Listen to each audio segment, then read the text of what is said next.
आपको government job मिला civil के अंदर, फिर आपने ऐसा छोड़ने का कैसे मन बना लिया? लोग तो परेशान है उसके लिए। मेरी जितनी भी जॉब्स है आज तक की, हमेशा मेरे बर्थडे के आसपास ही हमेशा चेंज होती है। So that was the beginning of my career. पढ़ाई करते करते मैंने एमटेक जब तक कंप्लीट की, तब तक मेरी एमपीएससी एग्जाम्स भी क्लियर हो चुकी थी। मुंबई मेट्रो लाइन 3 27,000 करोड़ का प्रोजेक्ट था। ये इतना बड़ा प्रोजेक्ट था कि इसके अंदर अलग अलग पैकेजेस डिवाइड करने पड़े। सिर्फ सिविल इंजीनियरिंग पैकेजेस की बात करें तो 7 पैकेज थे। ये रीजन था कि मैंने मुंबई मेट्रो ज्वाइन किया। इनिशियली आपने बताया गवर्नमेंट जॉब था, ये मैं बहुत क्यूरियस था। और मतलब पूरे इंडिया में लोग गवर्नमेंट जॉब लेने के लिए पागल हुए पड़े। मतलब ज्यादा सैलरी कहाँ था, गवर्नमेंट जॉब वाले में या प्राइवेट किधर ऑब्वियसली ज्यादा प्राइवेट में सैलरी? सैलरी ज्यादा है। टनलिंग में मशीन्स कैसे काम करते हैं? अंडरग्राउंड एप्लीकेशन में जहां पे भी एसएफआरसी यूज होगा, ये सब मेरे अंडर आता है। Exactly. तो बहुत सारा लोगों का ये डाउट है, डाउट छोड़ो, मालूम ही नहीं है कि सिविल इंजीनियर कंस्ट्रक्शन इंडस्ट्री से बाहर सिविल से रिलेटेड जॉब कर सकता है। मैं स्ट्रांगली ये रिकमेंड करूंगा कि आप कुछ एक्सपीरियंस लो, टेक्नोलॉजी को समझो, एंड देन शायद आप एक बिजनेस डेवलपमेंट प्रोफाइल में जा सकते हैं हेलो दोस्तों, आज मैं बात कर रहा हूँ मिस्टर मलकीत सिंह से, जिनके पास कंस्ट्रक्शन इंडस्ट्री में काम करने का 10 ईयर से ज्यादा का एक्सपीरियंस है। मलकीत, आपका हमारे पॉडकास्ट में बहुत स्वागत है। Thank you so much. It's my privilege कि मेरे को यहाँ पे इनवाइट किया गया, ताकि मैं अपने एक्सपीरियंसेस शेयर कर सकूँ आप सबके साथ। ठीक है मलकीत, इस पॉडकास्ट में हम आपके जर्नी के बारे में जानेंगे। आपने कंस्ट्रक्शन फील्ड में बहुत वाइड रेंज ऑफ काम किया है, चाहे वो गवर्नमेंट प्रोजेक्ट्स हो, टनल प्रोजेक्ट्स हो, मेट्रो प्रोजेक्ट्स हो, बड़े बड़े प्रोजेक्ट पे आपने काम किया है। जी। तो इस वीडियो में हम आगे बढ़े, सबसे पहले आप अपना छोटा सा इंट्रोडक्शन हमारे व्यूअर्स को बताइए। मैंने इंजीनियरिंग कंप्लीट की थी 2011 में। बड़ा कॉलेज नहीं था, छोटा सा कॉलेज था, प्राइवेट कॉलेज।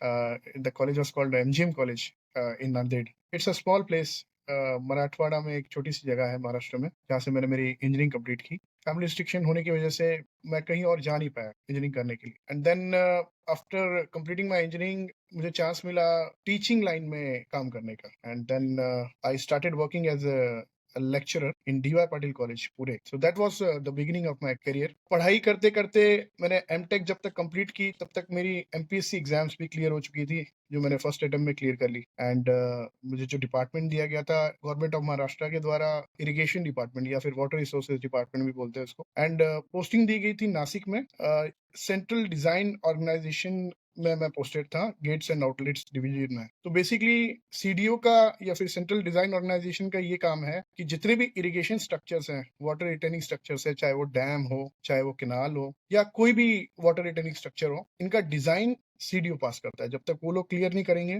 तब तक डिजाइन अप्रूव नहीं होगा। 2 साल बिताने के बाद मुझे ऐसा लगा कि it's not my cup of T. I think बड़े प्रोजेक्ट्स में काम करने की उत्सुकता और बढ़ती जा रही थी मेरी, बिकॉज जो बैकग्राउंड से मैं था, मैंने मास्टर्स की थी कंस्ट्रक्शन मैनेजमेंट में, एंड मैं यूज करना चाहता था इस नॉलेज को इंडस्ट्री में। एंड मैं कंट्रीब्यूट करना चाहता था इंडस्ट्री में, जो भी एक्सपीरियंसेस या फिर जो भी नॉलेज मेरे पास थी, एंड नए एक्सपीरियंसेस गेन करना बड़े प्रोजेक्ट में, ये मुझे हमेशा उत्साहित करता था। जब मैं इरिगेशन डिपार्टमेंट में था, आई थिंक कुछ 2 साल की सर्विस के बाद एक रिक्रूटमेंट ड्राइव चल रहा था मुंबई मेट्रो रेल कॉर्पोरेशन द्वारा। Basically Mumbai metro rail corporation एक जेवी है ओके। गवर्नमेंट ऑफ इंडिया और गवर्नमेंट ऑफ महाराष्ट्र का, 50-50%। तो ये कंप्लीट गवर्नमेंट बॉडी है बेसिक। एंड इनको जिम्मेदारी दी गई थी मुंबई की लाइफ लाइन कही जाने वाली मुंबई मेट्रो लाइन 3 का कंस्ट्रक्शन करने के लिए। इनिशियली एमएमआरसी एमएमआरडी का ही पार्ट था, but due to some reasons JICA loan मिलने के लिए एमएमआरसी को एक अलग पीएसयू बना दिया गया, या फिर एसपीवी भी बोल सकते हैं आप,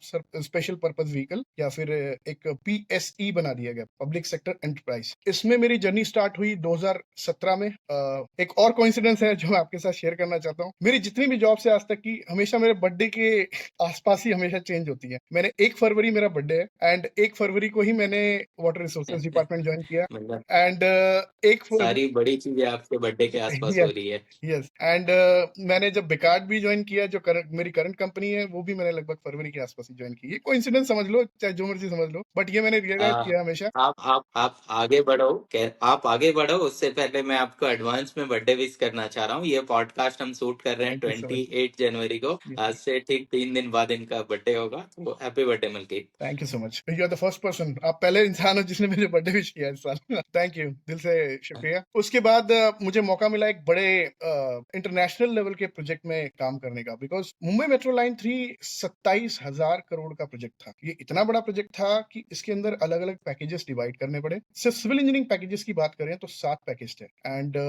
इनिशियली जब मैं मुंबई मेट्रो ज्वाइन अच्छा। किया तो पैकेजेस में ऑलरेडी रिक्रूटमेंट हो चुके थे एंड मुझे इनिशियली रिक्रूट किया गया था प्लानिंग डिपार्टमेंट में, तो वो भी अपने आप में एक अलग एक्सपीरियंस था मेरे लिए। हमारे डायरेक्टर जो भी करंट डायरेक्टर हैं वहाँ पे रमना सर, उनके अंडर उनके गाइडेंस में मैंने काम स्टार्ट किया एंड उस टाइम पे एक स्पेशल काम कर रही थी मुंबई मेट्रो जो किसी और मेट्रो ऑर्गेनाइजेशन ने आज तक नहीं किया, बिकॉज ये प्रोजेक्ट भी बड़ा एक्सेप्शनल था। मुंबई मेट्रो लाइन 3 कंस्ट्रक्ट किया जा रहा है दुनिया के सबसे कंजेस्टेड एरिया में, जहाँ पे पॉपुलेशन डेंसिटी सबसे ज्यादा है पूरे वर्ल्ड में, स्पेशली कालबा देवी एंड गिरगांव का जो एरिया है, वहाँ पे स्टेशन बनाना अपने आप में एक बहुत बड़ी टास्क है। आप इमेजिन कर सकते हैं वहां पे स्टेशन बनाने के लिए हम लोगों को जो एग्जिस्टिंग बिल्डिंग्स थी, जो एग्जिस्टिंग स्ट्रक्चर्स थे, उनको डिमोलिश करके वहां पे एक डेवलपर की तरह मुंबई मेट्रो रेल कॉर्पोरेशन को उसको फिर से बनाना है बिल्डिंग्स को एंड साथ में स्टेशंस भी कंप्लीट करने। तो इसको हम लोग बोलते थे KNG, कालवा देवी एंड गिरगांव रीडेवलपमेंट। उस पर्टिकुलर एरिया में हम लोगों को लैंड चाहिए थी स्टेशंस बनाने के लिए। तो काफी बिल्डिंग्स वहाँ पे रिनोन्ड नेम है, सूर्य महल, चंद्रमहल बिल्डिंग, बहुत सारी और भी बिल्डिंग्स थी जिनको हमने डिमोलिश किया। मीनवाइल जो भी वहाँ पे रेसिडेंट रहते थे उनको हमने किराए पे शिफ्ट किया, जो उस जमीन के ओनर्स थे उनको अलग से रिवार्ड किया गया। तो गवर्नमेंट ऑफ महाराष्ट्र के अंतर्गत जितने भी पॉलिसीज हैं सब फॉलो करते हुए ये सब प्रोसेसेस हमको करनी पड़ी। तो मुंबई मेट्रो रेल कॉर्पोरेशन ने एक डेवलपर का भी रोल निभाया है यहाँ पे एंड मैं लकी हूँ कि मैं उस टीम में था एंड हम लोगों को स्पेशली उसी के लिए रिक्रूट किया गया था। बट मेरे ख्वाब कुछ अलग थे, मुझे कोर सिविल में अच्छा। काम करना था एंड लकीली आप मान लीजिए हाँ। कोई एक हमारे मित्र थे दूसरे पैकेज में जो ऑलरेडी काम कर रहे थे, वो अभी हाई स्पीड में काम करते हैं, मिस्टर हिमांग जैन। उन्होंने रिजाइन कर दिया because he wanted to leave and he wanted to Ahmedabad project high yes speed. Yes yes high speed and उस टाइम पे वैकेंसी क्रिएट हो गई एक पैकेज में एंड मैंने रमना सर से बात की कि सर मुझे ओके। प्रोजेक्ट्स में जाना है। यही रीजन था कि मैंने मुंबई मेट्रो ज्वाइन किया because I was very fascinated. मुझे टनलिंग में काम करना था, मुझे टीबीएम देखनी थी, मुझे टीबीएम ड्राइव्स देखनी थी, मुझे अंडरग्राउंड स्टेशन में काम करना था एंड ये एक्सपीरियंस के लिए मैंने उनको रिक्वेस्ट की। देन उस टाइम पे मुंबई मेट्रो पैकेज 4 जिसमें contractor ITD cementation, Tata projects and CEC का जेवी था। मैं जैसे बता रहा था आपको कि ये प्रोजेक्ट बहुत बड़ा है, एक सिंगल पैकेज भी लगभग 3000 करोड़ कॉस्ट का है, एक सिंगल पैकेज। तो इसको इक्वली डिस्ट्रीब्यूट अच्छा। किया गया था, डिवाइड किया गया था 7 पैकेजेस में, सिविल पैकेजेस की बात कर रहा हूँ। तो पैकेज 4 जिसमें मैं काम कर रहा था उसमें मोटा मोटा 5 किलोमीटर की ट्विन टनलिंग होनी थी और 3 station, Shitala Devi, Siddhi Vinayak and Dadar station की कंस्ट्रक्शन थी। और ये तीनों स्टेशन भी अपने आप में यूनिक थे बिकॉज सिद्धि विनायक जो था वो एक ग्रीन फील्ड एरिया में हम लोग बना रहे थे, ओपन ग्राउंड था, तो उसको कट एंड कवर करना बहुत आसान था हमारे लिए। बट दादर स्टेशन, आपको सेना भवन पता होगा, बाला साहब ठाकरे का जो मेन ऑफिस है, एग्जैक्टली उसके बगल वाले रोड पे हम लोग construct मैं उधर से नहीं हूँ, ओके कह रहा हूँ मैं उधर से नहीं हूँ, तो मुझे बहुत सारे उस लोकेशंस का आइडिया नहीं, पर जो भी लोग मुंबई से देख रहे हैं यस आप लोग आई गेस बेटर रिलेट कर पाओगे। और बताओ भी लिख कि क्या आपने देखा है वो प्रोजेक्ट्स को, अगर रह रहे हो उधर तो लिखो कमेंट में। सो एग्जैक्टली ये गोखले रोड पे था। प्लीज प्रोसीड करिए, बताइए सर। या तो ये गोखले रोड पे था एंड बहुत ज्यादा कंजेस्टेड, इतना कंजेस्टेड एरिया कि हम लोगों को ये स्टेशन को स्टैगर करना पड़ा प्लेटफॉर्म एरिया पे एंड इस स्टेशन की लेंथ काफी बढ़ गई। और ये स्टेशन सबसे लंबा स्टेशन था हमारे सारे जो 33 स्टेशन जो हमने सॉरी 26 स्टेशन जो हमने कंस्ट्रक्ट किए थे उसमें से। उसके बाद तीसरा और एक यूनिक प्रोजेक्ट था जिसमें शीतला देवी कंस्ट्रक्शन कर रहे थे हम लोग, शीतला देवी स्टेशन का। ये LJ रोड पे माहिम में, इसके लिए हमने एक बहुत ही मशहूर बेकरी है वहाँ पे, क्राउन बेकरी, उसको भी एक्वायर किया था बिकॉज जब भी हम लोग स्टेशन बनाते हैं तो एक एंसिलरी स्ट्रक्चर बनाना पड़ता है जो वेंटिलेशन का काम करता है स्टेशन के अंदर। बिना एंसिलरी के कोई भी स्टेशन नहीं बना पाओगे आप, तो वो जमीन पे बनाना पड़ता है बिकॉज हम लोग को फ्रेश एयर सप्लाई करनी होती है क्या स्टेशन के होता है स्लरी स्टेशन? अंदर। एंसिलरी स्ट्रक्चर एक ऐसा स्ट्रक्चर होता है जहाँ पे डीजल जनरेटर होता है, वेंटिलेशन के जो भी इक्विपमेंट्स है वो सारे वहाँ पे इंस्टॉल किए जाते हैं ताकि फ्रेश एयर हम लोग जो एनवायरमेंट से है वो लें एंड उसको एयर कंडीशन करके पूरे स्टेशन में सप्लाई करें।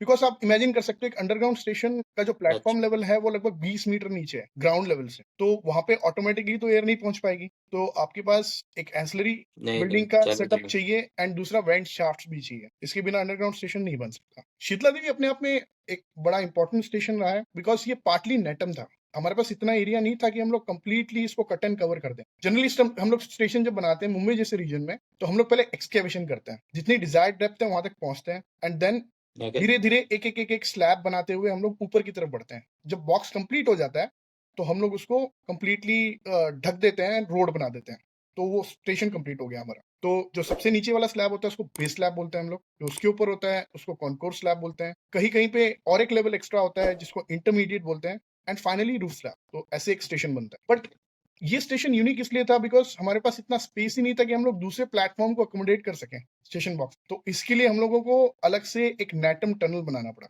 नैटम का मतलब है new Austrian okay. Tunnelling method. इसके और भी कई नाम हैं, बट बेसिकली इस मेथड में हम लोग क्या करते हैं कि हेडिंग और बेंचिंग करते हैं। तो ये एक कन्वेंशनल तरीका है टनलिंग करने का। हमने दो तरीके यहाँ पे अडॉप्ट किए थे मुंबई मेट्रो लाइन 3 में। एक तो मैकेनाइज तरीका था जिसमें हम लोग टीबीएम के थ्रू टनलिंग कर रहे थे। बट आप इमेजिन कीजिए जो प्लेटफॉर्म बनना है, प्लेटफॉर्म में जो हम लोग को डायमीटर का रिक्वायरमेंट था वो काफी बड़ा था। जो हमारे नॉर्मल डायमीटर होता है जो मेट्रो स्टेशन का, वो लगभग 6 मीटर होता है। तो 6 मीटर में बड़े मुश्किल से हमारा जो रोलिंग स्टॉक होता है, रोलिंग स्टॉक मतलब गाड़ी जो मेट्रो ट्रेन चलती है, उसको ही एकोमोडेट करना बड़ा मुश्किल हो जाता है 6 मीटर में। तो प्लेटफॉर्म बनाना और फिर एक्सेस बनाना दोनों स्टेशन बॉक्स, और इसके लिए ये अपने आप में बड़ा ह्यूज चैलेंज था। एंड इसमें सबसे इंपॉर्टेंट चीज ये है। आगे मैं आपसे कुछ कह रहा हूँ सर कि आगे मैं आपसे कुछ डेप्थ में बहुत बेसिक्स चीजें पूछने वाला हूँ नो प्रॉब्लम। टनलिंग से रिलेटेड। डन। आई गेस बहुत लोगों को नहीं पता होगा, मैंने जैसे उसमें कभी काम नहीं किया है, तो एकदम डम क्वेश्चंस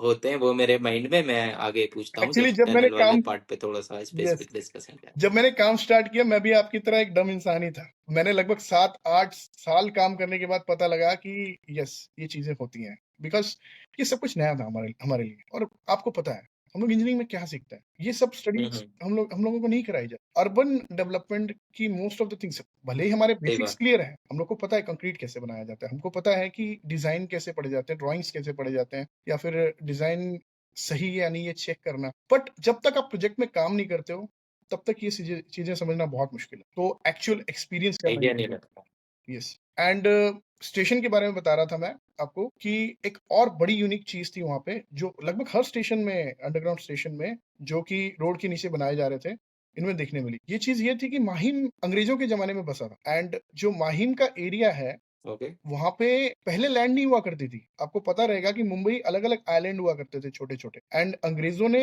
इनको लैंडफिल करके बनाया है, जोड़ा है सारे आइलैंड्स को, ये फिर मुंबई मुंबई आइलैंड बना। तो ये पर्टिकुलर स्टेशन बिल्कुल वो जंक्शन में आ रहा था जहाँ पे लैंडफिलिंग हुई। एंड वहां पे हम लोगों को जो, तो शीतला देवी स्टेशन में जो हम लोग एक्सकेवेशन कर रहे थे वहां पे हम लोगों को मोस्टली सिल्ट मिला है जब एक्सकेवेशन कर रहे हैं। अब आप सोचेंगे कि सिल्ट मिलने से क्या प्रॉब्लम हो, तो अच्छा है एक्सकेवेशन जल्दी होगा। बट यहाँ पे एक कैच है। कैच ये है कि सारे बिल्डिंग्स जो है वो लगभग 70 से 80 साल मिनिमम पुराने हैं, 100 साल से भी ज्यादा पुराने कई बिल्डिंग्स। एक बिल्डिंग थी वहाँ पे ओके। मेंशन जो, जिसका कॉलम्स में सरिया बिल्कुल सड़ चुका था। एंड ऐसी बिल्डिंग के नीचे हम लोग को नैटम टनल बनाना है। तो अगर हार्ड स्टार्टा होगा तो फिर भी कोलैप्स होने का हाई चांस होगा। एग्जैक्टली। एंड ये सब लोगों की जो लाइफ है वो एक रिस्क था। वो रिस्क जो हम लोग उठा रहे थे जब वो स्टेशन बना रहे थे, अगर कुछ हो जाती, कोई अनबन हो जाती, तो हम लोग कंप्लीटली रिस्पॉन्सिबल थे उस चीज के लिए। तो मेरे हिसाब से ये बहुत बड़ा चैलेंज था हमारे लिए। तो इसको टैकल करने के लिए हम लोगों ने क्या किया, तो अलग अलग ओके। इंस्ट्रूमेंट्स हमने इंस्टॉल किए, जैसे टिल्ट प्लेट होता है या फिर सेटलमेंट मार्कर होता है बिल्डिंग पे लगता है। बड़े आधुनिक इंस्ट्रूमेंट्स भी यूज किए गए जिनके थ्रू हम लोगों को पता लगता कि कोई सेटलमेंट तो नहीं हो रहा है। बिकॉज ये पर्टिकुलर एरिया में नीचे, जमीन के नीचे पूरा सिल्ट था। एंड सिल्ट की एक प्रॉपर्टी होती है कि जब आप उसके बगल में अगर एक्सकेवेशन करेंगे तो अगर थोड़ी सी भी जगह मिल गई तो वो सिल्ट पूरा बाहर निकल जाएगा प्रेशर से, जिसको ग्राउंड लॉस भी बोलते हैं। उस केस में ग्राउंड लॉस होगा। और ये सारे बिल्डिंग्स के फाउंडेशन जो थे वो शैलो थे। तो हम लोग भले ही डेप्थ में काम कर रहे थे, ये इसमें लगभग 70% मार्केट शेयर है। और ये कंपनी का नाम है बेकार्ट, बेसिकली बेल्जियम की कंपनी है। ये इंडिया में एसएफआरसी को प्रमोट कर रहे हैं। एसएफआरसी का मतलब है स्टील फाइबर रिइंफोर्स्ड कंक्रीट। तो बेसिकली ये सरिये को रिप्लेस करता है। एंड इसमें कई बेनिफिट्स हैं, वो बाद में हम लोग डिस्कस करेंगे। तो ये होगी मेरी कंप्लीट जर्नी आज तक की। इन डेप्थ मैं इतना नहीं जाऊंगा, नहीं तो पॉडकास्ट एटलीस्ट 2 घंटे का हो जाएगा। तो I think I go back to you. काफी लंबा एक्सपीरियंस रहा है आपका। मैंने स्टार्टिंग में लोगों को बताया कि आपने बहुत वाइड रेंज ऑफ चीजें की है इस 10-12 साल में। तो आपने स्टार्ट किया था एज ए असिस्टेंट प्रोफेसर, फिर आप गवर्नमेंट जॉब में गए, फिर मेट्रो प्रोजेक्ट्स में गए, और अभी SFRC के रिलेटेड कंपनी में जॉब कर रहे। तो मैं जल्दी जल्दी कुछ इंटरेस्टेड क्वेश्चन पूछ लेता हूँ जो मुझे आपको सुन के समझ आया कि वो जर्नी कैसे है। मतलब असिस्टेंट प्रोफेसर लोग, बहुत बढ़िया जॉब है, प्रेस्टिजियस जॉब है, आपको बच्चे मिलते हैं पढ़ाने को, काफी रिस्पेक्ट मिलता है। क्यों आपने सोचा कि चेंज किया जाए, और वो कैसा एक्सपीरियंस था, इस पे पहले बताइए, फिर आगे बढ़ते हैं।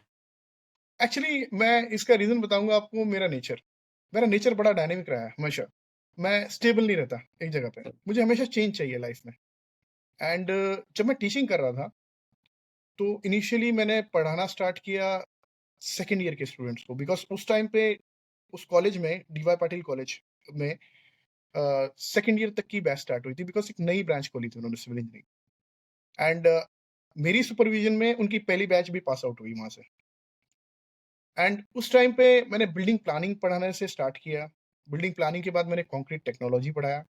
उसके बाद मैंने जियो टेक्निकल इंजीनियरिंग पढ़ाया, इंजीनियरिंग मैकेनिक्स पढ़ाया। उसके बाद मैंने फाउंडेशन इंजीनियरिंग पढ़ाया। फाइनल ईयर में मैंने ट्रांसपोर्टेशन इंजीनियरिंग के भी कुछ लेक्चर्स लिए थे। तो मेरा एक्सपीरियंस एक्चुअली हमेशा ये था कि कुछ नया सीखना है, कुछ नया सीखना है। एक जगह पे स्टेबल रहना मेरी नेचर में नहीं था। ओके।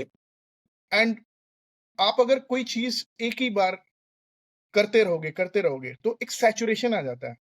एंड आपको लगता है कि अब बस, मुझे ये नहीं चाहिए। यार इस बार लास्ट है, इसके बाद मैं नहीं करूँगा ये। तो सेम यही मुझे चैप्टर आप डेली जाके पढ़ा रहे होगे। यस। तो इनफैक्ट हर साल मुझे हर सेमेस्टर में वही फिक्स सब्जेक्ट्स। एंड आप एक बार कोई सब्जेक्ट पढ़ा लो। अब मैंने लगभग साढ़े 3 साल बिताए थे डीवाई पाटिल में। तो मैंने लगभग 3 बैचेस को देखा था। 3 बैचेस को ओके। कंप्लीटली सुपरवाइज़ किया था। तो मैंने इंजीनियरिंग मैकेनिक्स भी 3 बार पढ़ाया था, जियो टेक्निकल इंजीनियरिंग भी 3 बार पढ़ाया था। बिकॉज़ एक-एक ही चीज़ें आप जब पढ़ाने लगते हो ना, तो एक टाइम पे ऐसा लगता है कि यार अब और क्या पढ़ाएँ? तो और कहीं न कहीं मुझे ये चीज़ हमेशा चुभती रहती थी कि यार मुझे साइड पे काम करना है, किसी बड़े प्रोजेक्ट में इम्पैक्ट डालना है। तो वो एक रीज़न हो सकता है। मैं ये नहीं बोल रहा हूँ कि जॉब ओके। बुरी है। ऑब्वियसली असिस्टेंट प्रोफ़ेसर एक बहुत रेप्यूटेड जॉब है। एंड एक गुरु तो गुरु ही होता है। बट मुझे नहीं लगता मैं इस चीज़ के लिए बना था कभी। आप इस यस, मेरा नेचर में नहीं था। इनफैक्ट मैं सिर्फ़ इसलिए टीचिंग कर रहा था बिकॉज़ मुझे उस टाइम पे I needed something to get my bread and butter. And उस टाइम पे मैं एमटेक कर रहा था, तो मैं अपनी फीस खुद भरना चाहता था। एंड फैमिली को भी सपोर्ट करना चाहता था। That's the main reason okay. I started working. Because अगर मैं साइड जॉब करता तो एमटेक करना मेरे लिए बहुत मुश्किल था। एंड मैंने नहीं हो कंप्लीट पाता। कंसंट्रेशन से एमटेक किया। In fact I was third ranker from the university in that particular course. तो एक रैंक मिलना भी, मैंने पहली बार कभी रैंक लिया था कोई यूनिवर्सिटी में, वरना मैं बहुत एवरेज स्टूडेंट था। बट मास्टर्स में मेरे ग्रेड्स काफ़ी अच्छे थे। 8.2 सीजीपीए से मैं पास आउट हुआ वहाँ पे। And I was the top ranker there. And parallelly मैं प्रिपेयर कर ही रहा था कि अच्छा। मैं कहीं पे जाऊँ, साइट पे जाऊँ, कुछ करूँ। एंड उस टाइम पे मेरे सारे फ्रेंड सर्कल में लोग एमपीएससी की तैयारी कर रहे थे। तो मैंने बोला चलो ठीक है, मैं भी दे देता हूँ। लेट्स देख। एंड पहले अटेम्प्ट में मेरा एमपीएससी क्लियर हो गया उस टाइम पे। तो ये वहाँ से मेरी जर्नी स्टार्ट होगी साइट पे काम करने ओके। की। एंड उसके बाद मैं गवर्नमेंट के साथ ही जुड़ा रहा। उसके बाद अब जाके मुझे मौका मिला है कि मैं एक इम्पैक्ट। MPSC मतलब क्या? Maharashtra public service commission. Yes, जैसे यूपीएससी कंडक्ट कराती है सेंट्रल लेवल के एग्जामिनेशंस, वैसे ही महाराष्ट्र में या फिर कोई स्टेट में जो स्टेट बॉडी कंडक्ट कराती है, वो महाराष्ट्र में एमपीएससी है। क्या डेजिग्नेशन मिलता है इससे आपको, असिस्टेंट इंजीनियर या जूनियर इंजीनियर? एक्चुअली इसमें ग्रेड 1 और ग्रेड 2 पोस्ट दोनों के लिए रिक्रूटमेंट होती है। आपको 3 डिपार्टमेंट्स चूज़ करने मिलते हैं। एक तो पीडब्ल्यूडी पब्लिक वर्क्स डिपार्टमेंट, दूसरा वाटर रिसोर्सेज डिपार्टमेंट, और तीसरा जीवन प्राधिकरण। जीवन प्राधिकरण का मतलब जो वाटर सप्लाई एंड सैनिटेशन का काम करते हैं, म्युनिसिपल कॉर्पोरेशन वगैरह के साथ मिलके। वैसे ये अलग से एजेंसी है, गवर्नमेंट ऑफ महाराष्ट्र की। मेन 2 डिपार्टमेंट होते हैं हमेशा हर स्टेट में, एक पीडब्ल्यूडी और दूसरा वाटर रिसोर्सेज। जिनके ग्रेड्स अच्छे होते हैं ऑब्वियसली उनको पीडब्ल्यूडी मिलता है। जिनके मार्क्स थोड़े कम होते हैं वो ऑप्ट करते हैं वाटर रिसोर्सेज के लिए। तो एक कट ऑफ डिसाइड करता है गवर्नमेंट की इतने कट ऑफ के ऊपर हम लोग सेलेक्ट कर रहे हैं। एंड जो आपको प्रायोरिटी दी जाती है कि आपको कौन सा डिपार्टमेंट चाहिए।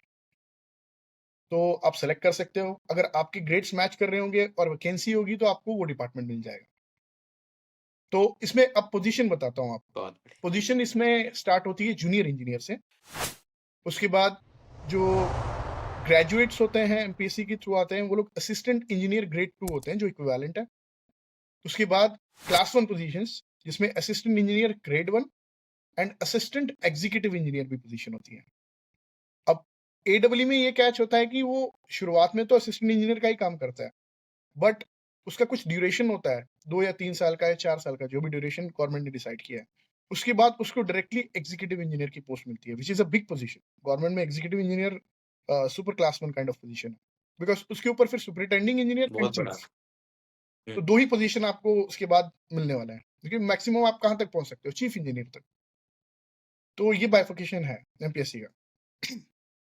आप आगे बढ़ो। मैं मतलब बहुत, जब आप इनिशियली आपने बताया गवर्नमेंट जॉब था ये, मैं बहुत क्यूरियस था। और हुँ, हुँ। मतलब पूरे इंडिया में लोग गवर्नमेंट जॉब लेने के लिए पागल हुए पड़े हैं। मतलब जो भी सिविल इंजीनियरिंग कर रहा है उसको लगता है मैं गवर्नमेंट जॉब ही करूं। बहुत लोग तैयारी करते हैं 4 साल 3 साल, फिर जाके नौकरी मिलता है, चाहे जेई हो, एई हो, कोई और रैंक भी हो, तो लोग बहुत खुश होते हैं और मजे में करते हैं। आपको गवर्नमेंट जॉब मिला सिविल के अंदर, फिर आपने ऐसा छोड़ने का कैसे मन बना लिया? लोग तो परेशान है उसके लिए। बड़ा जेन्युइन क्वेश्चन है आपका। एंड इनिशियली जब मैंने एमपीएससी इतनी मेहनत करके क्लियर की थी, बिकॉज़ एमपीएससी में सिर्फ अ, आपकी जो स्टडीज़ है सिविल इंजीनियरिंग की वो ही नहीं, उसके अलावा भी आपको इंग्लिश पेपर भी होता है, मराठी पेपर भी होता है, जनरल स्टडीज़ भी होती हैं। ये सब क्लियर करके आपको एमपीएससी की पोज़ीशन मिलती है। अब छोड़ने का रीज़न मैं कहीं न कहीं देना चाहता हूँ सिस्टम को। आप देख सकते हैं कि सैलरीज़ जो हैं, ये इनमें बहुत बड़ा गैप है। अगर आप इतनी मेहनत कर रहे हो, एमपीएससी क्लियर कर रहे हो, तो आपकी सैलरी भी उतनी होनी हाँ, चाहिए। बल्कि एक एक क्वेश्चन, जी। ज्यादा सैलरी कहाँ था, गवर्नमेंट जॉब वाले में या प्राइवेट, किधर ऑब्वियसली ज्यादा प्राइवेट सैलरी में मिला? प्राइवेट में सैलरी ज़्यादा है, बिकॉज़ प्राइवेट में आपको अपनी स्किल्स अच्छा। को डेमोंस्ट्रेट करना पड़ता है। यहाँ पे अगर आप आइडल बैठे हो, तो आपको कोई पालने वाला नहीं है। They will just kick you of. यहाँ पे आपकी स्किल्स डेमोंस्ट्रेट करने ही पड़ेंगे, बाय हुक और बाय क्रूक। और आप अगर सूटेबल नहीं हो, तो उनको 1 सेकंड लगेगा आपको किक करने के लिए। तो ऑब्वियस सी बात है, अगर इतनी चैलेंजिंग जॉब है तो सैलरी भी ज़्यादा ही मिलेगी, एप्रिशिएबल ही होगी। ऊपर से और एक बड़ा एग्ज़ाम्पल देना चाहता हूँ आपको मैं। हम लोग 30 साल की सर्विस करते हैं लाइफ में। गवर्नमेंट में फिक्स इंक्रीमेंट होती है 3%। चाहे आप कितने भी टैलेंटेड हो, चाहे आप कितने भी बुद्धू हो, ओके। चाहे आप कितनी भी मेहनत करो, चाहे आप कुछ ना करो, मिलना 3% ही है। और प्राइवेट में जहाँ की एटलीस्ट, रूल सेम है सबके यस, लिए। सबके लिए सेम। एंड वेतन आयोग चेंज होते रहते हैं। जैसे वेतन आयोग चेंज होता है, तो जो असिस्टेंट इंजीनियर सेम बैच में महाराष्ट्र में काम कर रहा है, नासिक में काम कर रहा है, या फिर कोई जालना में काम कर रहा है, या मुंबई में, सैलरी सबकी सेम ही होगी। बस एक चीज का फर्क पड़ जाता है कि एचआरए किसी को ज्यादा मिलता है, एचआरए किसी को कम मिलता है। वो सिटी के ग्रेड पे डिपेंड करता है। तो मेरा मेन रीजन ये था कि एक तो आपको जो काम होता है, जो वर्क कल्चर है गवर्नमेंट में, काम की पूरी ओनरशिप दे दी जाती है आपको। ये कल्चर अब्रॉड नहीं है। Abroad okay. फॉरेन कंट्रीज में आप या तो सिविल इंजीनियर होने के नाते, या तो आप क्वालिटी देखोगे, या तो आप साइट एग्जीक्यूशन देखोगे, या तो आप सेफ्टी देखोगे, या तो आप प्लानिंग देखोगे। बट एक गवर्नमेंट इंजीनियर तो सब कुछ देख रहा है। तो ये कहीं ना कहीं सिस्टम है जिसमें आई थिंक बदलाव की जरूरत है। बिकॉज ठीक है, क्लाइंट होने के नाते आपके पास कॉन्ट्रैक्टर की टीम है अलग से, बट देन आपका रोल क्या रह गया उसमें? तो ये एक चीज है जो मुझे हमेशा फील कराती है नहीं। कि मुझे एक पर्टिकुलर रोल में जाना है। मुझे याद है, मैं 2023 में पीआर के लिए अप्लाई करना चाह रहा था ऑस्ट्रेलिया में। एंड इंजीनियर्स ऑस्ट्रेलिया में जब मैं वेट करा रहा था अपना प्रोफाइल, तो वहां पे एक अंग्रेज बैठा था, एंड वो मेरी प्रोफाइल देख रहा है। बोला, I hmm. Studied your profile a lot. बहुत पढ़ाई की आपकी प्रोफाइल में, बट ये नहीं समझ में आया कि आप करते क्या हो। बोलता है कि आपकी पोजीशन क्या है, ये what do you mean by deputy engineer? ये डेप्यूटी इंजीनियर क्या होता है? तो मैंने उसको समझाया कि मेरा रोल क्या है। तो वो बोलता है कि ये सब चीजें करने के लिए, एग्जीक्यूशन करने के लिए आपके पास कॉन्ट्रैक्टर है? मैंने बोला यस। और इसको कॉन्ट्रैक्टर को सुपरवाइज करने के लिए आपके पास जनरल कंसल्टेंट है। मैंने बोला यस। तो फिर आप क्या कर रहे हो? तो हमारा काम फिर पेपर पे एक ही रह जाता है, लाइजनिंग। सिर्फ लाइजनिंग करना है हमको और ओवरऑल ध्यान रखना है कि भाई कोई गड़बड़ ना हो। एंड वैसे भी क्लाइंट में टीम बहुत छोटी होती है। आई मीन हम लोग एक पैकेज संभालने के लिए एक सीपीएम, एक एजीएम एंड 2 डेप्यूटी इंजीनियर थे। तो सिर्फ 4 लोगों की एक छोटी सी टीम थी। सॉरी, एक डीजीएम भी था। तो 5 लोगों की एक छोटी सी टीम होती है जो पूरा पैकेज को ऑब्जर्व करती है कि बाकी अगर टेक्निकली देखा जाए तो डिपेंड करता है पर्सन टू पर्सन। जैसे मैं था तो मुझे इंटरेस्ट था, तो मैं हर चीज़ पढ़ता था क्योंकि सारे डॉक्यूमेंट्स हमारे थ्रू ही जाते थे। एंड एक क्लाइंट के पास प्रिविलेज होता है हर एक्टिविटी में इन्वॉल्व होने का। वो मेरे पे डिपेंड करता है कि मुझे कितना इन्वॉल्व होना है। जिनको नहीं होना है इन्वॉल्व उनको कोई ज़बरदस्ती नहीं है। अगर उन्होंने चूज़ किया है कि उनको इन्वॉल्व नहीं होना है, कोई ज़बरदस्ती नहीं है। तो इस टाइप का प्रोफाइल है। आपको फोर्स नहीं किया जाता इन्वॉल्व होने के लिए। बट प्राइवेट वालों के पास ये ऑप्शन नहीं है। प्राइवेट वालों को एक स्पेसिफिक टास्क दिया है और उसमें इन्वॉल्व होकर वो टास्क कंप्लीट करना है। ये एक मेजर डिफरेंस है। तो मेरा यही यही था कि मुझे एक पर्टिकुलर एरिया में एक्सपर्ट एक्सपर्ट करके देखना था अपने आप को by 2030 and I chose steel fibre as a solution because I believe in this particular technology. Okay. और मुझे लगता है कि इसका फ्यूचर बहुत ब्राइट है। मतलब मैं कहूँ तो मार्केटिंग के टर्म में 2 वर्ड होता है, एक जनरलिस्ट एक स्पेशलिस्ट। तो कोई भी गवर्नमेंट ऑफिसर होता है वो जनरलिस्ट हो जाता है कि उसको एग्जैक्टली। सारे काम देखने हैं, यस। ये कर लो वो कर लो, क्वालिटी देख लो, प्रोग्रेस देख लो। यस। पर वही प्राइवेट में जाता है तो वो स्पेशलिस्ट हो जाता है कि आप क्वालिटी इंजीनियर हो तो क्वालिटी का काम देखोगे, प्लानिंग मैनेजर हो तो प्लानिंग रिलेटेड जॉब देखोगे, राइट? बिल्कुल सही। वो आपको एक्साइट नहीं कर रहा था इसलिए आपने प्राइवेट में गए ताकि आप एक स्पेशलिस्ट बन पाओ कोई एक चीज पकड़ के, राइट? एग्जैक्ट। राइट। एंड एक और चलिए, डिफरेंस है जो काफी इंटरेस्टिंग था। गवर्नमेंट में भी ना 2 टाइप के सेक्टर होते हैं जो मैं बताना चाहता हूँ आपके स्पेक्टेटर्स को। एक तो जो सेक्टर है जिसमें मैं पहले काम कर रहा था, प्योर गवर्नमेंट, जिसमें आप एक कंपनी में काम नहीं कर रहे हो। मुंबई मेट्रो रेल कॉर्पोरेशन एक कंपनी है, चाहे वो गवर्नमेंट की ओन्ड कंपनी है, तो वो कंपनीज एक्ट में आएगी, एक प्रॉपर एचआर पॉलिसी होगी। अब प्योर गवर्नमेंट में कभी सुना है आपने कोई एचआर होता है? नहीं। वहाँ पे एडमिन के कुछ लोग बैठे होते हैं, वही सब संभालते हैं। तो एचआर नाम की कंसेप्ट ही नहीं है वहाँ पे। तो बेसिकली ये अ, ओल्ड तरीका है ऑर्गेनाइजेशन चलाने का। एंड मुंबई मेट्रो एक कंपनी थी अपने आप में, जैसे एक नॉर्मल प्राइवेट कंपनी होती है, सेम। इनफैक्ट मैं व्यूअर्स को ये भी बताना चाहूंगा कि इसमें पे स्केल का भी बहुत डिफरेंस होता है।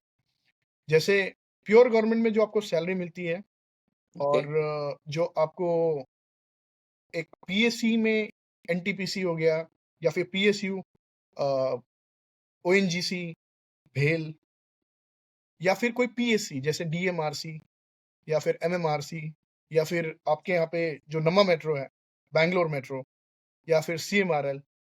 तो ये कंपनीज जो ओन्ड है गवर्नमेंट ऑफ इंडिया से, इनमें आईडीए पे स्केल होता है। 2 टाइप के पे स्केल्स होते हैं, एक सीडीए पे स्केल और एक आईडीए पे स्केल। आईडीए पे स्केल में आपको पर्क्स अलग से मिलते हैं, तो सैलरी यहाँ पे हमेशा बढ़ जाती है आपकी, लगभग 1.5 गुना से बढ़ जाती है एटलीस्ट। तो अगर आप 1 लाख कमा रहे थे ओके। सीडीए पे स्केल में, तो आपको 1.5 लाख रुपए मिलेगा आईडीए पे स्केल में। तो अगर आप गवर्नमेंट में ही जाना चाहते हैं तो always try to prefer the companies, because वहां पे एक तो आपको बड़े प्रोजेक्ट में काम करने मिलेगा एंड दूसरी चीज आपको कुछ नई चीज सीखने मिलेगी। बिकॉज एमएमआरसी में इनोवेशन बहुत सारा सीखा मैंने। जैसे टीबीएम ही अपने आप में एक मैकेनाइज्ड टनलिंग ही अपने आप में एक इनोवेशन था। वरना एक समय था जब हम लोग सोच भी नहीं सकते कि हम लोग 20 मीटर नीचे जाके कोई गड्ढा खोद सकते हैं, और आज हम लोग 33 किलोमीटर की लाइन बना चुके हैं। मुंबई मेट्रो लाइन 3, ये कंटिन्यूअसली कोलाबा अच्छा। से सीप्स तक, सीप्स एक 33.5 किलोमीटर का डिस्टेंस है जो ऑलरेडी कंस्ट्रक्ट हो चुका है। आप जब मुंबई मेट्रो और इन सब चीज़ों का बात कर रहे हैं तो टनलिंग से रिलेटेड मेरे कुछ क्वेश्चन है, मैं यहीं पे पूछना चाहता हूँ। तो एकदम आसान भाषा में समझाइए कि टनलिंग में मशीन्स कैसे काम करते हैं। जो टनल बोरिंग मशीन्स होता है वो कैसे, मतलब कितना डेप्थ में जाता है, मिट्टी कैसे काटता है, वो कहाँ मिट्टी स्टोर होता है। मतलब थोड़ा आसान भाषा में समझाइए ताकि समझ ठीक आए, है। क्योंकि सब लोग वहां तो काम नहीं कर रहे हैं। तो जो लोग बाहर से देख रहे हैं उनको बेसिक्स पता है पर आइडियली विजुअलाइज नहीं कर पाते हैं, तो प्लीज बताएं। तो टनलिंग में आपको पहली चीज तो जैसे मैंने बताया कि काफ़ी डेप्थ में काम करना पड़ता है, तो शुरुआत सब चीज़ों की होती है एक शाफ्ट बनाने से। शाफ्ट या फिर हम लोग उसको लॉन्चिंग शाफ्ट भी बोलते हैं, जहाँ से टीवीएम को इनिशियल ड्राइव करके अंदर लेके जाया करते हैं। तो उससे पहले एक प्रोसेस स्टार्ट होती है, जिसको हम लोग बोलते हैं लाइनिंग्स, टनल लाइनिंग्स। तो मोस्टली जो टीबीएम का काम ओके। चलता है, उसमें प्रीकास्ट लाइनिंग बनाई जाती है। इसको बोलते हैं प्रीकास्ट सेगमेंटल लाइनिंग। तो टनल में एक रिंग बनता है गोल। जैसे टनल का डायमीटर है 6 मीटर्स, तो आपको लगभग 5.8 इंटरनल हम्म। डायमीटर का एक रिंग बनाना पड़ेगा कंक्रीट का, जिसकी थिकनेस होगी लगभग 275 एमएम, और ये रिंग का डायमीटर होगा आपका लगभग 6 मीटर, या फिर इंटरनल डायमीटर ऑफ 5.8 मीटर्स। तो ये सेगमेंट्स को टीबीएम के काम करने से पहले ही बना के तैयार रखना पड़ता है। इस सेगमेंट को बनाने का तरीका है, एक तो आप रिइंफोर्समेंट से बना लीजिए, जिसमें एक रिइंफोर्समेंट केज होगा एंड 35 टू 40 का कवर प्रोवाइड करके आप कंक्रीट पोर करेंगे एक मोल्ड में। तो वो मोल्ड का शेप जो होगा उसके हिसाब से, अभी मैं इतना डीप में नहीं जाऊंगा बिकॉज ये सब स्टार्ट होता है टनल ज्योमेट्री से। तो हाँ हाँ, ज्योमेट्री से बेसिक्स में मोल्ड की बताइए। तरफ एक्चुअल प्रोडक्शन जो है वो मोल्ड में हम लोग कंक्रीट डालेंगे। और रीइंफोर्समेंट आपके दो तरीके के हो सकते हैं, एक तो आप स्टील बार से कर ये लीजिए, या तो फिर आप ये उसके अंदर, प्रीकास्ट सेटअप है। Yes, precast. तो ये फैक्ट्री सेटअप होता है, बेसिकली फैक्ट्री में ये तैयार होते हैं। और एक रिंग बनाने के लिए हम लोगों को ओके। टोटल 5 सेगमेंट्स लगती हैं। मैं मेट्रो की बात कर रहा हूँ। और एक की सेगमेंट लगती है। तो की सेगमेंट जो होती है वो हाफ साइज की होती है लगभग दूसरे सेगमेंट से। मैं ग्राफिकली भी बता पाता, बट आई थिंक यहाँ पे शो करने के लिए कोई वे नहीं है। बट जहां तक पॉसिबल मैं, हाँ, इमेज इमेज मैं इमेज ऐड कर दूंगा अगर आप कुछ ठीक है, प्रोवाइड करेंगे आप तो। ऐड कर लेना इमेज। उसमें स्पेक्टेटर्स को आपके एग्जैक्टली समझ में आ जाएगा कि मैं किसकी बात कर रहा हूँ। सेगमेंटल लाइनिंग की मैं फोटोज शेयर कर दूंगा आपको, एंड एक रिंग कैसे बिल्ड किया जाता है उसकी मैं फोटो शेयर कर दूंगा। तो ये जो सेगमेंट्स के छोटे छोटे टुकड़े हैं, इनको आपस में जोड़ा जाता है, और ये ऐसे शेप में होते हैं। तो 5 सेगमेंट्स और एक की को ऐड करके हम लोग एक रिंग बनाते हैं, और एक रिंग को दूसरी रिंग से भी जोड़ा जाता है। पहले तो सारे सेगमेंट्स को जोड़ के एक रिंग बनेगा, और एक रिंग से दूसरा रिंग भी जुड़ेगा। तो ये सारी प्रोसेस हमारी पैरेलली चलती है जब हम लोग टीबीएम के अंदर एक्सकेवेशन का काम स्टार्ट करते हैं। अभी मैं टीबीएम के बारे में बेसिकली बता देता हूँ। टीबीएम में सबसे आगे एक कटर लगा होता है, उसके अंदर ब्लेड्स होती हैं, टूल्स होते हैं, जिससे सॉइल कट होती है। हम लोग जो टीबीएम यूज कर रहे थे, बहुत सारे टाइप के टीबीएम होते हैं, जैसे कि ईपीबी टीबीएम होता है, अर्थ प्रेशर बैलेंस, या फिर स्लरी टीबीएम होता है।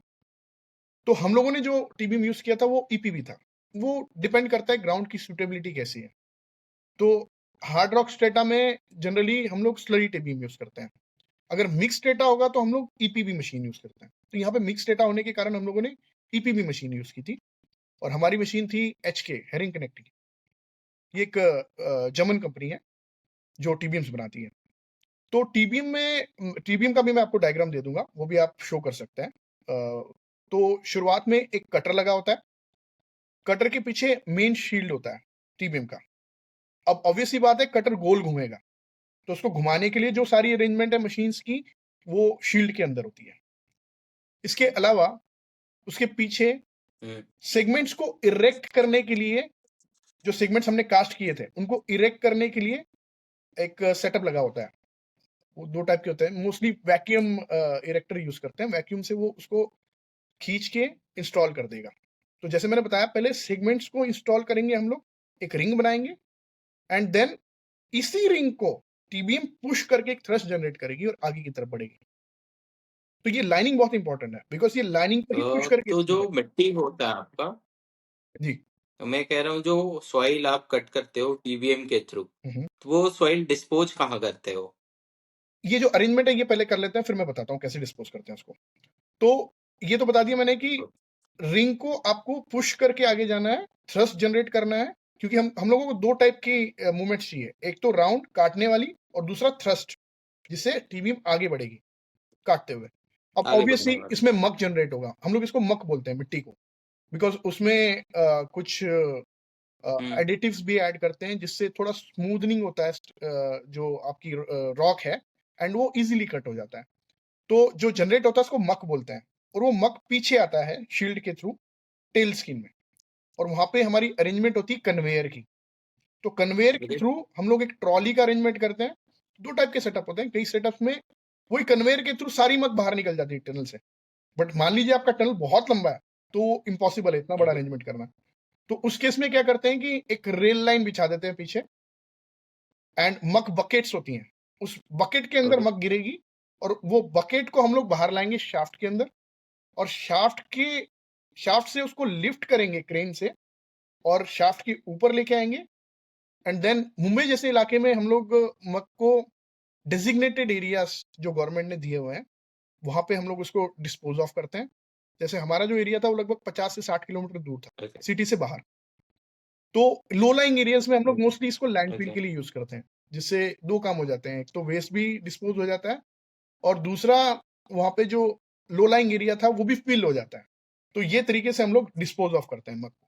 तो उसमें इन्वॉल्वमेंट होता है मोस्टली म्युनिसिपल कॉर्पोरेशन का, या फिर कलेक्टर का, जो लोकल कलेक्टर होगा, वो एक लैंड आपको पार्सल देगा कि ये पर्टिकुलर लैंड है जो लो लाइंग है, यहाँ पे आप इसको डंप ऑफ कर सकते हैं। ये तरीका होता समझ गया। है। या तो ये छोटी-सी प्रोसेस मतलब है। बहुत हद तक क्लैरिटी मिल गया मुझे। मैं बहुत यहाँ पे बैठे समझ पा रहा हूँ पूरा, वो विजिबिलिटी आ रहा था कि कैसे वो एग्जीक्यूट होता है, तो आई गेस और लोगों को भी समझ आया होगा। चलिए अब आगे बढ़ते हैं। मैं हुँ। आपके नेक्स्ट पार्ट पे आना चाहता हूँ। अ, अभी आप जिस करंट कंपनी में काम कर रहे हैं, क्या नाम है उसका? करंट कंपनी में जिसमें काम कर रहा हूँ, इसका नाम है बेकार्ट, BEKAERT। तो बेसिकली ये कंपनी बहुत पुरानी है। क्या काम कर? ये काफ़ी पुरानी कंपनी है, 1890 में तो ये फाउंड हुई सबसे थी। जी, बोलिए। ओके, मैं कह रहा हूँ सबसे पहले आप अपना करंट डेजिग्नेशन से शुरू करिए कि क्या डेजिग्नेशन है और उस रोल में आप क्या काम देखते हैं, फिर आएंगे हम SFRC और इन चीजों पे। ओके। तो मेरा जो करंट डेज़िग्नेशन है, वो बिज़नेस डेवलपमेंट मैनेजर अंडरग्राउंड। तो मैं बेसिकली ओके। सेगमेंटल लाइनिंग या फिर अंडरग्राउंड एप्लीकेशन में जहाँ पे भी SFRC यूज़ होगा, ये सब मेरे अंडर आता है। एंड मैं कमर्शियल टीम में काम कर रहा हूँ, और आई कांट से कि कंप्लीटली सेल्स की जॉब है। ये पार्शियली सेल्स की जॉब है एंड पार्शियली टेक्निकल भी है। बिकॉज़ आप प्रोडक्ट तब तक बेच नहीं सकते जब तक आपको टेक्निकल्स पता नहीं है। एंड जो मेरा एक्सपीरियंस था प्रोडक्ट 10 साल समझ का, नहीं आ रहा है। वो मुझे यहाँ पे हेल्प करता है। तो सेगमेंटल लाइनिंग पहले समझना, फिर उसमें SFRC कैसे यूज़ कर सकते हैं उसको रिइंफोर्स करने के लिए, एंड देन तो सबसे बड़ा प्रॉब्लम ये है मार्केट में SFRC को लेके कि कोड्स अवेलेबल नहीं थे, एंड कोई भी नई टेक्नोलॉजी होती है तो उसको एक्सेप्ट करने के लिए थोड़ा समय लगता है, क्योंकि शुरुआत में लोग डर जाते हैं कि भाई इतने छोटे-छोटे से फाइबर्स हैं, ये सरिये को कैसे रिप्लेस कर सकते हैं? It's impossible. एंड मलकीत, आप SFRC पे बात करो। उससे पहले एक क्वेश्चन है और जो बहुत सारे लोग पूछते हैं, या आई गेस इससे हेल्प होगा। तो आपने पहले पूरा टेक्निकल कंस्ट्रक्शन इंडस्ट्री से रिलेटेड जॉब किया और अभी करंट रोल में आप एक बिजनेस डेवलपमेंट रोल पे हैं, जहाँ पे आपको कंपनी के लिए बिजनेस लेके आना होता होगा, और ये टाइप ऑफ सेल्स जॉब भी हो गया, और ऑब्वियसली आपको टेक्निकल्स आने चाहिए तभी प्रोडक्ट बेच पाओगे। एग्ज़ैक्टली, और वैसे ही कुछ जॉब मैंने भी किया है, कंस्ट्रक्शन इंडस्ट्री में मैंने काम किया, फिर वहां से उठ के आया हूँ और एक कंस्ट्रक्शन मैनेजमेंट स्टार्टअप के लिए मार्केटिंग कर रहा था। या तो उनके लिए मार्केटिंग भी आप तभी कर, मतलब ऑब्वियसली मार्केटिंग के का इंफॉर्मेशन तो अलग हो जाता है, पर अगर आप इंडस्ट्री को समझते हो तो बेटर बेच पाओगे या बेटर जॉब ले पाओगे। एग्ज़ैक्टली, तो बहुत सारा लोगों का ये डाउट है, डाउट छोड़ो, मालूम ही नहीं है कि सिविल इंजीनियर कंस्ट्रक्शन इंडस्ट्री से बाहर सिविल से रिलेटेड जॉब कर सकता है। आप भी वो कर रहे हो, मैंने भी किया 4 साल वो जॉब। तो उस पे थोड़ा सा इंसाइट दीजिए कि ये कितना, मतलब रिकमेंडेशन के रूप में बताइए क्या है, कैसे है। जो भी इंसाइट है लोगों को बताएं, क्योंकि इनके बारे में मालूम नहीं बहुत सारे लोगों को। अगर इस टाइप की जॉब की बात करें तो मैं इसको स्ट्रांगली रिकमेंड करूँगा। बट ये जॉब मिलना इतना आसान नहीं है। आपको पहले कुछ समय देना होगा, इंडस्ट्री को समझना पड़ेगा, एंड तभी आपको शायद चांस मिलेगा ये जॉब करने का। तो एक नए फ्रेशर के लिए ये जॉब नहीं है, बट वो अपने प्रोफाइल को बिल्ड कर सकता है इस हिसाब से। अगर नए फ्रेशर के तौर पे काम करना है तो उसमें भी ऑप्शंस होती हैं, बट बहुत जूनियर स्केल पे शुरुआत में काम करना पड़ता है, जिसमें टेक्निकल्स कम होंगे, ओके। और मोस्टली आपको सेल्स इंजीनियर का ही जॉब करना पड़ेगा, एंड आगे जाके आप एक सेल्स इंजीनियर ही बन जाएँगे, rather than being an civil engineer as well. तो मैं स्ट्रांगली ये रिकमेंड करूँगा कि आप कुछ एक्सपीरियंस लो, टेक्नोलॉजी को समझो, एंड देन शायद आप एक बिज़नेस डेवलपमेंट प्रोफाइल में जा सकते हैं। अब आपके पास ऑप्शंस क्या हैं? इसके बारे में डिस्कस कर लेते हैं। मशीनरीज जो हैं, कंस्ट्रक्शन मशीनरीज, जो पार्टली मैकेनिकल भी देखते हैं और सिविल इंजीनियर्स भी देखते हैं। इसके अलावा जैसे स्टील फाइबर के बारे में मैंने बताया कि एक पर्टिकुलर टेक्नोलॉजी है, सिविल इंजीनियरिंग टेक्नोलॉजी है जिसको प्रमोट करना है, इसके लिए भी सिविल इंजीनियर्स की रिक्वायरमेंट होती है। एंड तीसरा सबसे इंपॉर्टेंट, कंस्ट्रक्शन केमिकल्स। तो कंस्ट्रक्शन केमिकल्स में प्लास्टिसाइजर्स हो गए या फिर सीमेंट अपने आप में एक कंस्ट्रक्शन केमिकल है। हम्म। तो ये सब कंपनीज में भी एज अ बिजनेस डेवलपमेंट आप काम कर सकते हो। इसके अलावा कोई और नई टेक्नोलॉजी होगी जैसे जियो टेक्सटाइल, जिसमें मैकाफेरी काम करता है, तो ये एक अलग से प्रोफाइल होगी आपके लिए। और एक नई प्रोफाइल भी है आजकल जो बहुत ट्रेंडिंग है, रिगार्डिंग बीम, जिसमें ट्रिम्बल काम कर रहा है, या फिर आप बोल सकते हो हाँ, ये बिल्कुल। यस, बहुत सारे मतलब टेक्नोलॉजी ड्रिवन सॉफ्टवेयर्स जो हैं, सॉफ्टवेयर कंपनीज में भी आप काम कर सकते हो। अगर आप डिजाइन बैकग्राउंड से हो तो ये कंपनीज आपको always they will try to prefer. तो अगर मान लीजिए आपको ट्रिम्बल में जॉब करना है फ्यूचर में, या फिर बेंटली में जॉब करना है, तो आपको डिजाइन प्रोफाइल में रहना चाहिए। और आप अगर एग्जीक्यूशन प्रोफाइल में है तो एक कंस्ट्रक्शन केमिकल कंपनी, या फिर एक फाइबर कंपनी, या फिर रीइंफोर्समेंट प्रोड्यूस करने वाली कंपनी जैसे जेएसडब्ल्यू या टाटा स्टील, या फिर कोई कंस्ट्रक्शन इक्विपमेंट वाली कंपनी, या फिर टीबीएम मैन्युफैक्चर करने वाली कंपनी। तो स्काई इज द लिमिट, बहुत सारे हम्म, ऑप्शंस हैं। हम्म। और नए नए टेक्नोलॉजीज आ ही रहे हैं, जैसे और और भी। सैलरी भी डिसेंट होता है इनमें। आई थिंक सैलरी जो नॉर्मल सिविल इंजीनियर का होता है उससे बेटर होता है, बिकॉज यहाँ पे आपको सिर्फ एक फिक्स कंपोनेंट नहीं, उसके साथ एक वेरिएबल कंपोनेंट भी मिलता है, जिसमें आपको एक टारगेट दिया जाता है। वो टारगेट कंप्लीट करने पे आपको एक एडिशनल बोनस मिलता है। एंड मैं एक स्पेशल चीज ये देखना चाहता हूँ कि इस जॉब में मैनेजमेंट को आपकी ज्यादा जरूरत है, आपको मैनेजमेंट की इतनी ज्यादा जरूरत नहीं है। तो आप इजीली रिप्लेसेबल नहीं है हम्म। यहाँ पे। तो आपका जो नॉलेज है, जो आपका कॉन्टैक्ट्स है, जो आपका एक्सपर्टीज है, कोई भी मैनेजमेंट उसको खोना नहीं चाहता। एंड मैंने देखा है कि बिजनेस डेवलपमेंट में जो भी लोग जाते हैं वो बहुत करीब होते हैं मैनेजमेंट के। एंड बिकॉज ऑब्वियस सी बात है, वो बिजनेस ला हम्म। के दे रहे हैं, रेवेन्यू जनरेट कर रहे हैं कंपनी के लिए। आपका जो प्रोडक्शन करने वाला डिपार्टमेंट है वो तो बस प्रोड्यूस कर रहा है, पर इसको बेचेगा कौन? तो ये डिपार्टमेंट हमेशा मैनेजमेंट के दिल के करीब रहेगा इन शॉर्ट। तो ऑब्वियस सी बात है, आप इजीली रिप्लेसेबल नहीं हो यहाँ पे। अब चलिए आगे आते हैं, एसएफआरसी के बारे में बात करते हैं। आप उस पे काम कर रहे हो तो बताइए ये क्या है। मतलब सिंपल वर्ड्स में बताइए एसएफआरसी क्या होता है। तो जैसे मैंने बताया था पहले कि एसएफआरसी का फुल फॉर्म है स्टील फाइबर रीइंफोर्स्ड कंक्रीट। तो बेसिक भाषा में बोला जाए तो एक कंक्रीट, नॉर्मल कंक्रीट, जिसके अंदर हम लोग फाइबर्स को मिक्स कर देते हैं जब हम लोग बैच करते हैं। हम लोग जो कंक्रीट की बैचिंग करते हैं उसी समय हम लोग फाइबर्स को उसके अंदर मिला देते हैं, एंड वो इक्वली डिस्ट्रीब्यूट हो जाते हैं पूरे कंक्रीट मैट्रिक्स में। एंड देन हम लोग जो भी स्ट्रक्चर कास्ट करेंगे इससे, वो स्ट्रक्चर डक्टाइल बन जाएगा। आपको तो पता ही है कि कंक्रीट कंप्रेशन में बहुत स्ट्रांग होता है, बट टेंशन में वीक है। तो इसलिए हम लोगों को हाँ। स्टील ऐड करना पड़ता है कंक्रीट के अंदर। दैट्स द ओनली रीजन, नहीं तो स्टील की कभी जरूरत ना पड़ती। और स्टील फाइबर जो है ये अपने आप में बड़ा यूनिक सोल्यूशन है, बिकॉज आपको पता है कि रीबार जो है वो एक पर्टिकुलर एरिया में ही रहेगा, बट स्टील फाइबर एक 3D रीइंफोर्समेंट है जो हर जगह प्रेजेंट है। जैसे मान लीजिए मैं एग्जांपल दे रहा था आपको सीमेंट्स का, यूनिफॉर्मली डिस्ट्रीब्यूट होता है। यूनिफॉर्मली पूरे स्ट्रक्चर में डिस्ट्रीब्यूट होता है। तो जैसे मैं एग्जांपल दे रहा था आपको सेगमेंट्स का, उसमें 30-40 mm का कवर होता है, बिकॉज हम लोग बिल्कुल एज पे रीबार नहीं रख सकते। उसका रीजन ये है कि अगर हम लोग उतना क्वेश्चन नहीं देंगे उसको तो कोरोजन होने के चांसेस ज्यादा बढ़ जाते हैं, और एक बार सरिया करोड हो गया आपका तो टेंशन कैपेसिटी खत्म स्ट्रक्चर, तो वो टेंशन ले ही नहीं पाएगा बेसिकली। तो स्टील फाइबर जो है वो सेगमेंट्स हम्म। के कवर में भी प्रेजेंट है। बट अब नया क्वेश्चन ये होगा आपका कि अगर कवर में प्रेजेंट है तो फिर ये क्यों नहीं सड़ता? बिकॉज ये एक दूसरे के साथ इंटरकनेक्टेड नहीं है। ये अलग अलग टुकड़े स्टील के जो है वो पूरे स्ट्रक्चर के अंदर फैले हुए हैं, एक जाल बिछा के फैले हुए हैं। तो जरूरी नहीं कि एक कोई पर्टिकुलर फाइबर अगर आपका सरफेस पे है वो करोड हो जाता है तो पूरे फाइबर्स करोड हो जाएंगे, ऐसा नहीं है। तो ये अपने आप में एक बड़ी यूनिक चीज है इसके लिए। अब जो सेगमेंट जैसे स्ट्रक्चर्स हैं, टनल सेगमेंट जैसे, क्योंकि टनल्स को हम लोग जो डिजाइन पीरियड के लिए डिजाइन करते हैं that is more than 100 years। 100 साल के लिए अगर कोई चीज को डिजाइन कर रहे हो तो उसकी ड्यूरेबिलिटी बहुत इंपॉर्टेंट होती है, और हम लोग ड्यूरेबिलिटी मेजर करते हैं in terms of the corrosion persistence of the structure. And पानी को अगर रिइंफोर्समेंट को करोड करना है तो एक ही तरीका है कि क्रैक्स फॉर्म हो, क्रैक्स के थ्रू पानी जाए, ऑक्सीजन जाए, एंड देन ऑक्सीडेशन रिएक्शन होकर रिइंफोर्समेंट करोड होने लग जाए। हम्म। तो जो कवर रीजन है अगर वहां तक कोई चीज प्रेजेंट नहीं है तो वहां तक अगर क्रैक फॉर्म होता है तो ऑब्वियस सी बात है कि वो रिइंफोर्समेंट तक जाएगा ही। और एक बार आपका रिइंफोर्समेंट एक्सपोज हो गया तो इसकी क्या गारंटी है कि 100 साल में वो पूरा केज आपका करोड़ नहीं हो जाएगा, क्योंकि 100 साल एक लंबा पीरियड होता है। एंड हो स्पेशली सकता ऐसा स्ट्रक्चर जो 20 है। मीटर नीचे है, जिसमें एक वाटर प्रेशर है जो छोटे से छोटे क्रैक को भी बढ़ा देगा, फैला देगा क्रैक को, वो प्रेशर से क्रैक फैल जाएगा आपका। तो यहाँ पे मेरे को लगता है कि एसएफआरसी बहुत यूजफुल है। इसके अलावा फ्यूचर में जो बहुत सारी चीजें आ रही है, जैसे अल्ट्रा हाई परफॉर्मेंस कंक्रीट, जिसको हम लोग हाई स्ट्रेंथ कंक्रीट भी बोलते हैं, which is having a strength of at least 150 MPa or more than that. तो आप इमेजिन कर सकते हैं 150 MPa कंक्रीट जब फेल होगा तो किस तरीके से फेल होगा। जब टेंशन में, जब उसके बाद टेंशन आएगा तो जो उसका पहला क्रैक होगा वो लास्ट क्रैक होगा, एक सेकंड में वो खत्म हो जाएगा। तो it's compulsory to use fibres inside this वो पर्टिकुलर। ब्रिटल होगा।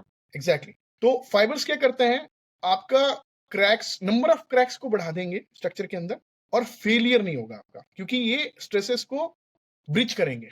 जैसे आपका क्रैक फॉर्म होगा, बीच में एक फाइबर आ ठीक है। जाएगा, वो ब्रिज करने लग जाएगा उस पर्टिकुलर, मतलब जो टेंशन है वो लेने लग जाएगा स्ट्रक्चर की। एंड जो आजकल फाइबर्स आ रहे हैं, इनकी स्ट्रेंथ भी काफी हाई होती है। जैसे नॉर्मल रीइंफोर्समेंट की आपकी स्ट्रेंथ है 500 MPa। जो हम लोग जिस फाइबर्स में काम कर रहे हैं, हमारा जो प्रोडक्ट है उसका नाम है ड्रामिक्स, एंड इसमें 3 अलग अलग फाइबर्स हैं। मैं इतना डेप्थ में नहीं जाऊंगा, बट इनकी स्ट्रेंथ जो परमानेंट स्ट्रक्चर के हम लोग यूज करते हैं फाइबर्स, उसकी strength 2200 MPa, which is almost more than 4 times. So इसकी वजह से अमाउंट ऑफ रिइंफोर्समेंट रिक्वायरमेंट भी कम हो जाता है स्ट्रक्चर। जहाँ पे हम लोग को 100 kg पर क्यूबिक मीटर सरिया चाहिए था सेगमेंट बनाने के लिए, अब वहां पे हम लोग सिर्फ 30 से 35 kg डालते हैं, या फिर मोस्टली 40 kg। मलकीत, इस पूरे बातचीत में मुझे बहुत मजा आया। बहुत सारी चीजें मैंने आपसे सीखी। आई होप जो लोग इस वीडियो को देख रहे हैं या देखेंगे उनको भी काफी मजा आने वाला है। Thank you for your precious time. आपने बहुत कीमती से दिल से टाइम निकाला हमारे इस वीडियो के लिए। बहुत बहुत धन्यवाद।